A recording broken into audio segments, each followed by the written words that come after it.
ଜୟ ଜଗନ୍ନାଥ। ଆଜିର ବ୍ଲଗକୁ ସ୍ୱାଗତ। ଆଜି ମାଙ୍କ ପାଖରେ ପୂଜା ହଉଛି। ମା ଆମ୍ବକୋଳି ଠାକୁର ଅଛନ୍ତି ଜଙ୍ଗଲ ଭିତରେ। ଚାଲନ୍ତୁ ଯିବା। ଯିବା ଆଗରୁ ଫାଷ୍ଟ ଅଭୟାରଣ୍ୟ ଭିତରେ ସାଇଡରେ ଗୋଟେ ହରଣ ଛୁଆଟା ଯିଏ ଅଛି ସେଇଠିରେ ଦେଖିପାରୁଥିବେ।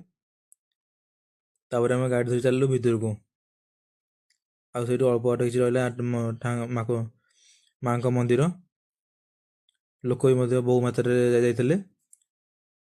ପ୍ରସାଦ ମଧ୍ୟ ତିଆରି କରାଯାଇଥିଲା। ଯାହା ପଣା ପୁରାପୁରି ଲୋକ ପିଇଲେ ସମସ୍ତେ ଏଠି। ଲୋକ ବହୁତ ମାତ୍ରାରେ ଗାଁ ଲୋକ ସବୁ ଯାଇଥିଲେ ଆମର। ତାପରେ ଆମେ ବାହାରି ପଡ଼ିଲୁ ଗୋଟେ ଜଙ୍ଗଲ ଭିତରେ ଗୋଟେ ଶାଳ ଗଛ ଅଛି, ଯାଇକି ବହୁ ବର୍ଷ ହେଲାଣି ସେ ଗଛ ରହିଲାଣି। ସେଠି ମଧ୍ୟ ଠାକୁର ପୂଜା ହୁଅନ୍ତି। ତାପରେ ଗାଡ଼ି ଥୋଇ ଦେଇକି ଆଉ ଜଣଙ୍କ ଭାଇଙ୍କ ଗାଡ଼ିରେ, ସାନ ଭାଇ ଗାଡ଼ିରେ ଗଲୁ ବସିକି ସମସ୍ତେ। ଚାଲୁ ସେ ଶାଳ ଗଛ ପାଖକୁ ଦେଖିବାକୁ। ଆଉ ବହୁତ ଲୋକ ମଧ୍ୟ ଯାଇଥିଲେ। ତାପରେ ଶାଳ ଗଛ ପାଖରେ ଆମେ ପହଞ୍ଚିଗଲୁ। ଏଇ ହେଉଛି ଶାଳ ଗଛ, ଯେଉଁ ଶାଳ ଗଛ ଝୁଣା ଯେଉଁ ତିଆରି ହୁଏ। ଏ ବହୁତ ବଡ଼ ଗଛଟା, ସବୁଆଡ଼େ ମଧ୍ୟ ଶାଳ ଗଛ ସବୁ ହେଇଛି ଦି ସାଇଡ୍ ଯାକ। ତାପରେ ଆମେ ପଳେଇଲୁ କୁମାରକୁଣ୍ଟି ବୁଲିବାକୁ। ସେଠି ହାତୀମାନେ ରହୁଛନ୍ତି। ଆଉ ତା ବାଟରେ ମଧ୍ୟ ଗୋଟେ ରାଜାଙ୍କର ମହଲ ପଡ଼େ ଭିତରେ, ଜଙ୍ଗଲ ବହୁତ ଭିତରେ ସେଟା ଅଛି। ସେଇଠାରୁ ହାତୀମାନେ ଅଛନ୍ତି। ତାପରେ ଆମେ ରାଜାଙ୍କର ଗେଟ୍ ଭିତରୁ ଏଣ୍ଟ୍ରି କଲୁ। ଏଇଟା ହେଉଛି ରାଜାଙ୍କର ଗେଟ୍। ଏଠି ରାଜାଙ୍କର ଗେଟ୍ ହେଉଛି ଏଇଟା। ବର୍ତ୍ତମାନ ଗେଟ୍ ଭିତରୁ ଆମେ ଏଣ୍ଟ୍ରି କଲୁ। ତା ଚାଲୁ ସେଇଠୁ ଆଉ ଅଳ୍ପ ବାଟ ରହିଲା କୁମାରକୁଣ୍ଟି। ଏଇଟା ହେଉଛି ଝରଣା। ଏଇକିନା ଖରାଦିନେ ପାଣି ଶୁଖିଯାଇଛି, ନହେଲେ ପାଣି ପୁରା ଫୁଲ୍ ଥାଏ ଝରଣାରେ। ସେଇଟା ଅଛି ଆମର ରାଜାଙ୍କର ମହଲ ସେପଟ ସାଇଡ଼ରେ। ତ ଆମେ କୁମାରକୁଣ୍ଟି ପାଖାପାଖି ପହଞ୍ଚିଗଲୁ। ଏ ଜଙ୍ଗଲ ପୁରାପୁରି ସୁନସାନ୍, ପୁରା ବହୁତ ଗଛ ଦି ପଟ ସାଇଡ୍ ଯାକ। କୁମାରକୁଣ୍ଟିରେ ଫାଇନାଲି ଆମେ ପହଞ୍ଚିଗଲୁ। ସେଠି ହାତୀମାନେ ବହୁତ ଥିଲେ ଦେଖିପାରୁଥିବେ। ଲୋକ ମଧ୍ୟ ଆମ ଯାଇଥିଲେ, ସବୁ ଲୋକ ଫେରିକି ଆଉଥାନ୍ତି। ଲୋକ ବହୁ ମାତ୍ରାରେ, ଲୋକ ଅଳ୍ପ କିଛି ଯାଇଥିଲେ। ତାପରେ ଏଠି ଫରେଷ୍ଟ ଗାର୍ଡ ରହିବା ପାଇଁ ତାଙ୍କ ପାଇଁ ଘର ହେଇଛି ଏପଟ ସାଇଡ଼ରେ। ଅପର ସାଇଡ଼ରେ ହାତୀମାନଙ୍କ ପାଇଁ ରହିବା ପାଇଁ ତିଆରି ହେଇଛି। ଆଉ ସେ ସାଇଡ଼ରେ ହାତୀ ସବୁ ରହୁଛନ୍ତି ଆସିକି। ଏଇଟା ହେଉଛି ଏକା ହାତୀ।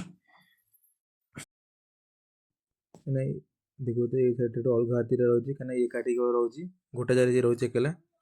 ଦେଖିପାରୁଥିବେ ଫାଇନାଲି ଆମେ ପହଞ୍ଚିଗଲୁ କୁମାରକୁଣ୍ଟିରେ। ଏଇଟା ହେଉଛି କୁମାରକୁଣ୍ଟି। ହାତୀମାନେ ସବୁ ରହୁଛନ୍ତି ଦେଖିପାରୁଥିବେ। ହାତୀ ଆମର ଆଉଛନ୍ତି ସେପଟ ସାଇଡ଼ରେ ଆଗରେ ସବୁ ଯାକ। ତାଙ୍କର ସବୁ ଲୋକ ଯେଉଁ ଥାନ୍ତି ମାଉଁତ, ଯେଉଁ ନେଇ ହାତୀକି ନେଇକି ଆଉଛନ୍ତି ସାଙ୍ଗରେ ତାଙ୍କର। ଯାଇଥିଲେ ଜଙ୍ଗଲ ଭିତରେ ଚରାଉଥିଲେ ହାତୀମାନେ। ହାତୀ ବହୁତ ମାତ୍ରାରେ 10-15ଟା ହାତୀ ଥିଲେ ଭିତରେ। ତାଙ୍କର ସେ ଆଉଛନ୍ତି, ସିଏ ତାଙ୍କର ଯେଉଁ ରହିବେ ଯେଉଁଠି, ତାଙ୍କର ତିଆରି ମଧ୍ୟ ହେଇଛି ତାଙ୍କ ପାଇଁ ଘର ଏଠି ହାତୀମାନଙ୍କ ପାଇଁକା। ଦେଖିପାରୁଥିବେ ହାତୀ ଛୋଟ, ବହୁତ ବଡ଼ ବଡ଼ ହାତୀ ମଧ୍ୟ ଥିଲେ ଏଠି। ତା ମାଉଁସ ସବୁ ନେଇକି ଆଉଥାନ୍ତି।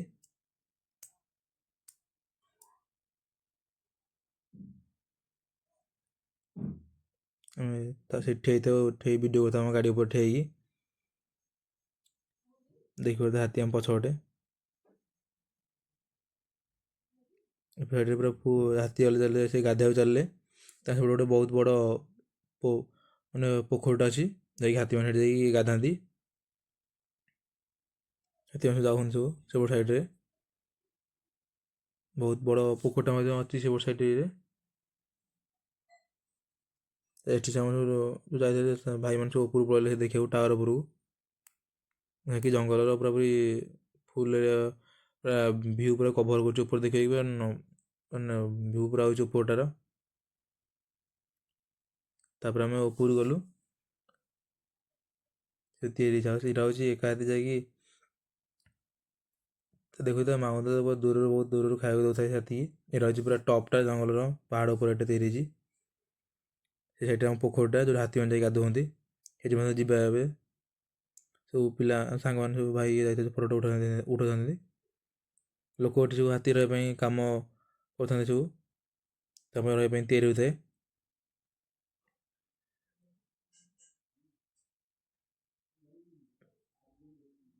ସବୁଠୁ ଭିଡ଼ିଓଟି ମୁଁ କଭର୍ କରିଦେଲି।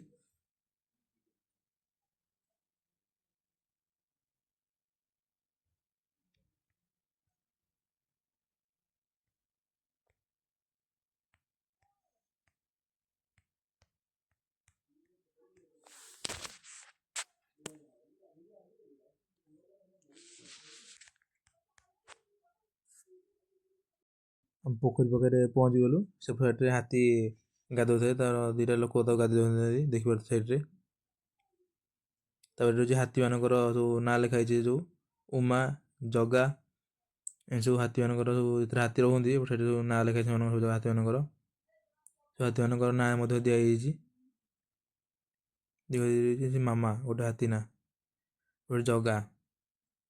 ସେପଟ ସାଇଡ଼୍ରେ ହାତୀ ସବୁ ଗାଧୋଇ ତାଙ୍କ ଆଇଲେ, ସବୁ ତାଙ୍କର ଦୁଇ ଜାଗାରେ ଲାଇନ୍ ସବୁ ଠିଆ ହେଇପଡ଼ିଲେ, ଯାହା ଯେଉଁଠି ନାଁ ଲେଖା ହେଇଛି ହାତୀମାନେ। ଲୋକ ଦେଖୁଥିବେ ତ ବହୁତ ହେଇଥାଏ। ସେପଟ ସାଇଡ଼୍ ତାଙ୍କର ଯେଉଁ ଖାଦ୍ୟ ପାଇଁ ସବୁ ଘର ତିଆରି, ସେପଟ ସାଇଡ଼୍ରେ ଖାଦ୍ୟ ରଖା ହେଇଛି ତାଙ୍କ ପାଇଁକା। ଲୋକମାନେ ସବୁ ଗାଧୋଇ ସାରିବା ଖାଇବା ଦେଉଛନ୍ତି, ତାଙ୍କ ମାମୁଁ ତାଙ୍କୁ ଆଣି ଦେଉଛନ୍ତି ବଦନ ପାଇଁ। ତାଙ୍କ ହାତୀମାନେ ସବୁ ଆଇଲେ, ତା ପଛ ପଛ ହାତୀ ସେ ସବୁ ଲାଇନ୍ରେ ଠିଆ ହେଇପଡ଼ି ତାଙ୍କର ସେଠି ଦେଖିପାରୁଥିବେ।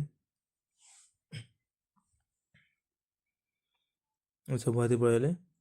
ତାପରେ ଆଉ ଗୋଟେ ହାତୀ ଏଠି ଏକଲା ରହିଛି, କାରଣ ନା ଇଏ ବହୁତ ସେ ତା ମାଉଁ ତ କଥା ମାନୁଛି, ତ ସେ ତାକୁ ସେ ଏକୁଟିଆ ରଖାଯାଇଛି ତାକୁ। ତାପରେ ଆମେ ପଳେଇଲୁ ଜଙ୍ଗଲ ସୁନା କୂଅ ଦେଖିପାରୁଥିବେ, ରାଜାଙ୍କର ଏଇଟା କୂଅ। ଏଇଟା ବୁଳିଆରୀ ଗଡ଼ ରାଜାଙ୍କର ଯେଉଁ ଗେଟ୍, ଏଇଟା ଦେଖିପାରୁଥିବେ। ଲୋକ ଚଢ଼ି ଫଟୋ ଉଠାଉଥାନ୍ତି। ରାଜାଙ୍କର ପୁରା ବାଉଣ୍ଡ୍ରି, ଏଇଟା ଷ୍ଟାର୍ଟିଂ ତାଙ୍କର ଗେଟ୍। ଏଇଟା ବୁଳିଆରୀ ଗଡ଼ କୁହନ୍ତି ତାକୁ, ବୁଆଳି ଗଡ଼। ତ ଫାଇନାଲ୍ ସରିଲା, ଆମେ ଘରୁ ବାହାରିଲୁ। ସଫାରି ମଧ୍ୟ ଯାଉଛି, ତମେ ଘରୁ ଚାଲିଲୁ। ରହିଲୁ। ଭିଡ଼ିଓ ଯଦି ଭଲ ଲାଗିଥିବ ଲାଇକ୍ ଆଣ୍ଡ ସବସ୍କ୍ରାଇବ୍ କରିଦେବେ। ଆଉ ଏମିତି ଭିଡ଼ିଓ ଦେଖିବାକୁ ଚାହୁଁଛନ୍ତି